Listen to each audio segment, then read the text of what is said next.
চালু করলে এখন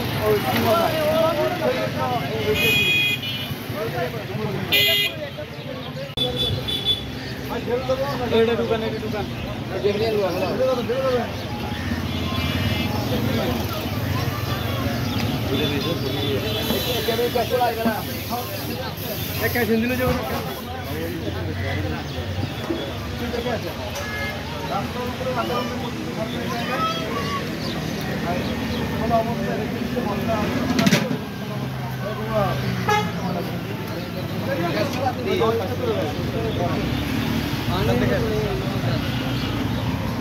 এইটা সরাও না কেন?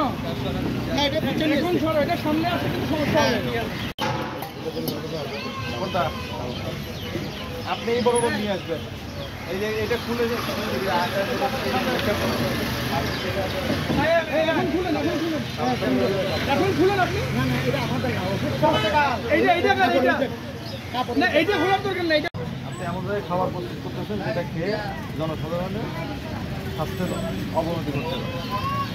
আমি আর একটা থানা দিতে পারতাম দ্বন্দ্ববিদকে আপনার সাইডে আপনি সরকারি জায়গায় আবার উইদাউট পারফরমেন্স। আপনার বান্ধব ধরার মধ্যে আপনার সর্বোচ্চ শাস্তি 1 বছরের কারাদণ্ড অথবা 50,000 টাকা জরিমানা। আপনি মাপতে কোনো লাভ নাই। আমি আপনাকে জেল দিচ্ছি না, সুযোগ দিলাম। ওখান থেকে তুলে নিয়ে আসবেন, আপনার জায়গায় আপনি রান্নাবান্না করবেন।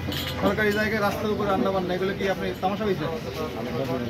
আর এটা পিছন থেকে নিয়ে আসেন। কথা ক্লিয়ার?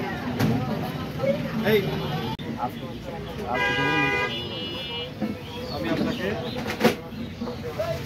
ভোক্তা অধিকার সংরক্ষণ আইনে 2009 আইনে 52 ধারা অনুযায়ী সতর্কতামূলকভাবে জরিমানা করে দেবো। আপনাকে জেল দিচ্ছি না আমি। না না না না, আপনি হাত নামান। কথা কি বুঝতে পারছেন? আপনি যে অপরাধটা করছেন, রাস্তার উপরে রান্নাবান্না করাচ্ছেন, এখন খোলামেলা অবস্থায় রাখছেন, ময়লা ঢালার সময় আপনার ডেস্কের ভিতরে যাচ্ছে। আমি আপনাকে সুযোগ দিলাম তো, আমি আপনাকে জেল দিয়ে আমি একদম মাফ করবো। বুঝলেন না কেন? আপনার জেল মাফ করবো।